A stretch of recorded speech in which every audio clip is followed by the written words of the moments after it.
What's going on, everybody? Jacob here, JK Productions. I don't usually talk about soccer on this channel. I know a lot of you guys are more into football, basketball, other sports, but I do feel like I should talk about this. As you see, talking about Manchester United today and the state that the team is in is really something I've never seen. I've been a Manchester United fan since about 2014. The 2014 World Cup really is what got me into soccer, really piqued my interest when Germany won the World Cup. That was really big for me. And just for some reason, I latched onto Manchester United as a fan. Actually, funny enough, the reason why I became a fan of Manchester United is because back when Manchester City won the Premier League with the late goal by Aguero, I wasn't a fan of soccer at all back then, but I remember seeing that and ironically feeling bad for the team, for feeling bad for Manchester United because I was like, oh, dang, they lost in last week of the season. Had no idea the size of the team that they were, had no idea that they were the biggest team in the world, the biggest team in England. And I just remember that and it really resonated with me for some reason. And just when I fell in love with the sport, I fell in love with them. And it's been a really rough time as a Manchester United fan. You know, I say that to people and they always say, boo hoo, you've won the most amount of Premier Leagues in all of England, won countless Champions Leagues, FA Cups, won so many trophies over the years. But I haven't got to experience really any of that. I got to experience a FA Cup win, Carabao Cup win, a Europa League win. And other than that, it's been a lot of miserable seasons as a United fan, a lot of just poor performances, players that you have a lot of hope in that are gonna really change the tide of the team. Like when we brought in Paul Pogba, who at the time was my favorite player in the world. I remember that summer, I think it was 2016, how excited I was and thought this was the time. This was the time that things are finally going to start to turn around for Manchester United. And we know how that era went. Manchester United, Paul Pogba, there was always a rift there. Him, Jose Mourinho, they just never seemed to get along. And Paul Pogba left us for free again to Juventus last summer or this summer, I guess, really. And there's been so much that has gone wrong with the team since I became a fan, but it's really at an all time low today. We're now 20th in the standings. I know it's only 2 games into the season, but you play Brentford, you play Brighton, and the only goal so far through the season was an own goal off of a corner. So it's just been so negative. The fan morale, just here stateside, I can see, and obviously overseas in England is at an all time low. There's been protests last year. There was protests to, get the ownership out, which is something I'll cover here in a second. But there's just so much going wrong with Manchester United that I like to dig into and talk about here for you today. I'm not sure how I'm going to do this video. I'm not sure if I'm going to edit it. I'm not sure what I'm going to do, but I just want to say my piece as to what I think's going wrong with Manchester United. First and foremost, like I just mentioned, the ownership group, the Glazer family, Joel Glazer, those are the same people that just up in Tampa own the Tampa Bay Buccaneers. And they seem to be doing a good job with them. However, it really is just because of Tom Brady. If you look at how the Buccaneers have been run before Brady, it's been a lot of meh, it's been a lot of mediocre. So the Glazer family owns 2 professional sports teams and really hasn't really done that well with either of them. The Tampa Bay Buccaneers before Brady were I think the most losing franchise in the entire NFL. And then you look at Manchester United, who it was the complete opposite, one of the most winning franchises in the entire sport across the world. And since they've taken over, it's just been pathetic. And they are truly what's to blame for the situation going on in Manchester United. They've sucked out so much money from the team. Over $1 billion they've taken away instead of putting in money to the team since taking over in 2005. I obviously wasn't old enough and wasn't even a fan back then, but when they took over, there was huge protests of the fans saying we can't be bought. And of course, they were bought. And what the Glazer family, Joel Glazer, and what's the going ons with them since they've taken over the team? It's just pathetic. As Dolphins fans, I'm sure some of you guys listening to this, we love to, and rightfully so, give Stephen Ross a lot of crap for the stuff he's done over the years. And by no means do I think Stephen Ross is a good owner, but Stephen Ross is willing to put pen to paper and shell out money. At times, it's irresponsible spending, and we saw what happened the last few off seasons trying to get Brady trying to get Sean Payton to come over and coach us, and it's come out to bite us. But at least he's willing to put pen to paper and do something. The Glazer family, quite the opposite. They have a cash cow in Manchester United, one of the biggest teams just in terms of fans worldwide, shirt sales, ticket sales, everything you can imagine. And instead of putting in their own money to try to build the team up, they've said, you know what, this is just a business for us. And, that is obviously an option they have. It's their property, it's their entity. They can do with it what they want with it. But doing that, you don't have a winning franchise. You don't have a team that's going to be built for success. And it's really been crumbling more and more as the years have gone on.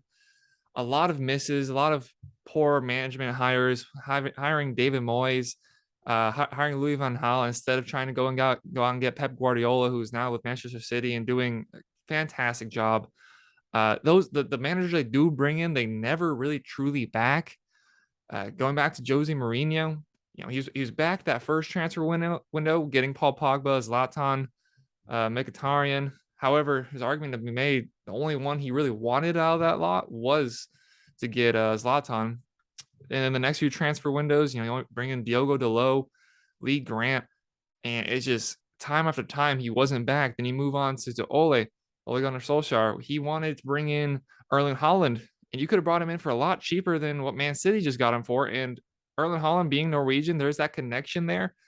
And again, nothing happens. That deal falls through the cracks, and the ownership again is just twiddling their thumbs, not investing to the team, not making smart decisions.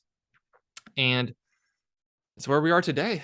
They're continuing to make poor decisions. You bring in Erik ten Hag, and we've added some players. You bring in Lisandro Martinez. I like him as a center back, even though he's only 5'9", which we saw as an issue over the weekend, giving up a goal on a corner when Ben Mee, who is literally, I think, almost 10 inches taller than him, just nods the ball in for, I think, their third goal.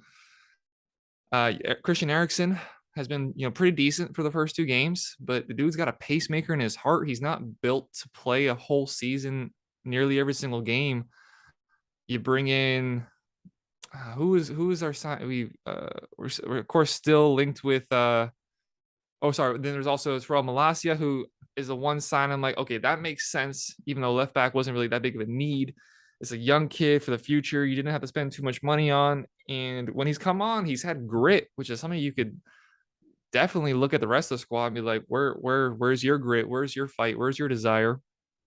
But in total, they only spent 65 million on your brand new manager, where you saw last year we crumbled towards the end of the year, finished in sixth place, out of the Champions League.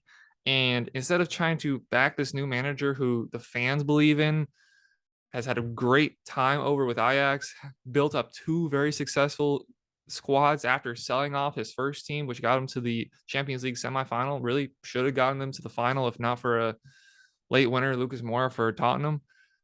Erik ten Hag, I truly believe in, but as a manager, you can only do with what you're given.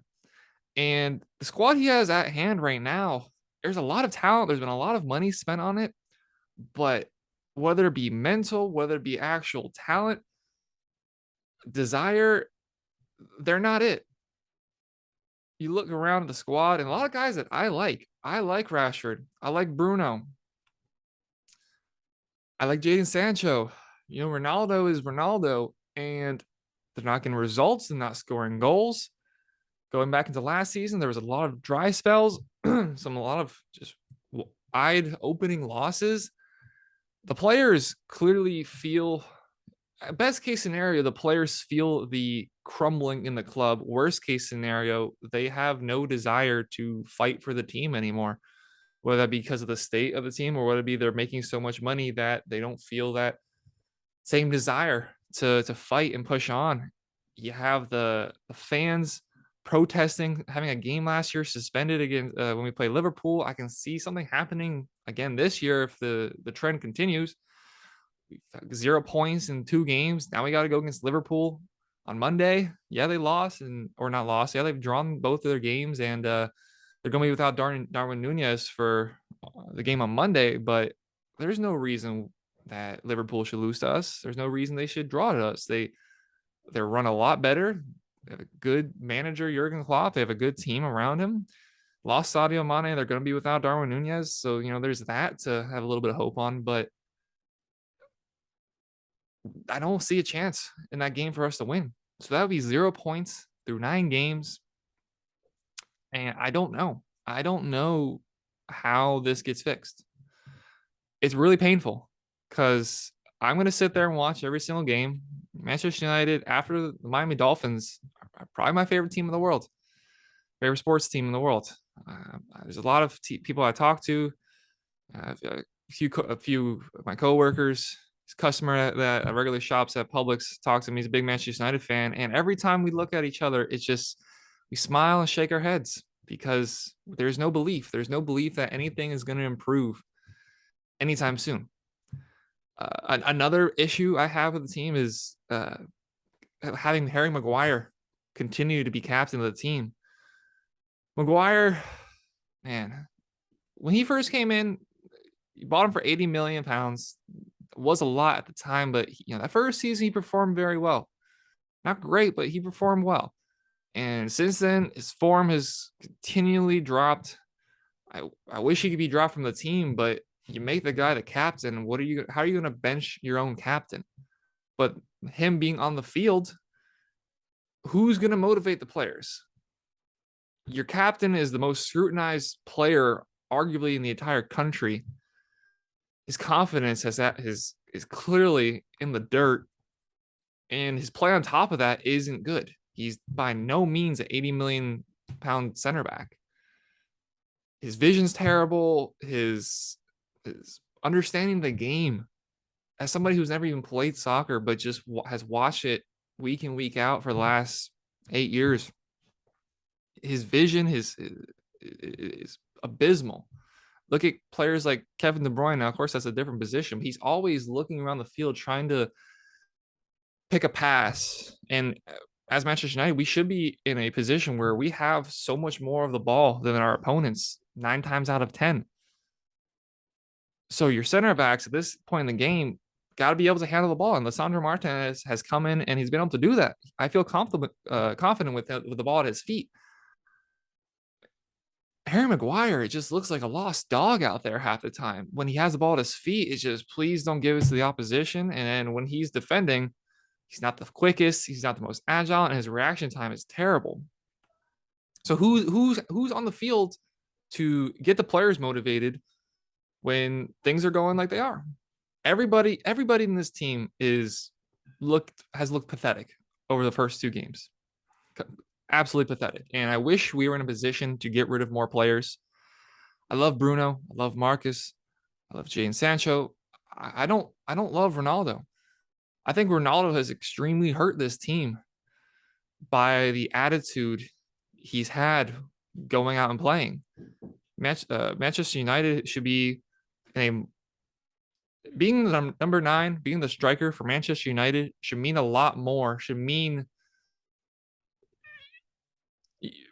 I don't even know how to word it exactly. Being the number 9 for Manchester United is arguably the best position you could be in the world. Outside, there's obviously Real Madrid, there's Bayern Munich, there's all these other teams, but you're the goal scorer, you're the face of the team, and just being who you are, you're Ronaldo. You are the greatest player of all time. You carry weight, and him continuously going out there, throwing his arms in the air, poor body language. Last Saturday, not going over to the away fans and even acknowledging them after the game. You can't have, as good as he is, you can't have him starting every single week. You can't have him out there when these young players coming through, Rashford, Sancho, Malacia, all these guys in their 20s, looking at this guy as the greatest player of all time. And he's out there like he couldn't care less. It's all about him. It's all about me. And it's gotten us to where we are. So much wrong with the team. Ownership, players. I don't know. I really don't know where the team goes from here. Playing Liverpool on Sunday scares me. And, it'd be one thing if I had belief that continuing to lose, continuing to show poor results on the field would make a difference, would make the ownership group be like, you know what, maybe we should sell. They could get they could probably get $6 to $8 billion for the team. And they continue to receive pressure from the fans, continue to see poor results on the field. I wish that meant that they would decide to sell the team, but we haven't seen any reason they would. They hardly ever speak to the fans. They hardly ever put out any pressers. So it really is just like a little toy that they suck money out of. They loaned they got a loan of $500 million to buy the team in 2005. They still owe that money. They've done absolutely nothing to put any heart, any care into the team. Stadium's falling apart from what I've heard, and fan base is not crumbling, but crumbling on the team. It's just painful. It's painful to watch. I always try to find positives in situations, regardless of his life, regardless of his sports, and it's really hard. The only positive is I believe in Erik ten Hag, and I believe his mentality. I believe his mentality can bring us somewhere, but it can only bring you so far. If everybody on top of him is setting him up for failure, just as they did Ole, just as they did Ralf Rangnick for his brief stint, and he pointed out how much of an issue was Ralf Rangnick, even though it wasn't a successful interim manager, he pointed out week in week out, like, this is a terrible team. This is run absolutely horribly. He said that we need to buy 10 players just to see anything, just to see improvement. But you can buy every player in Europe. But if everybody above, if the ownership group doesn't get their act together or doesn't sell, you're handicapped. You look at football over here.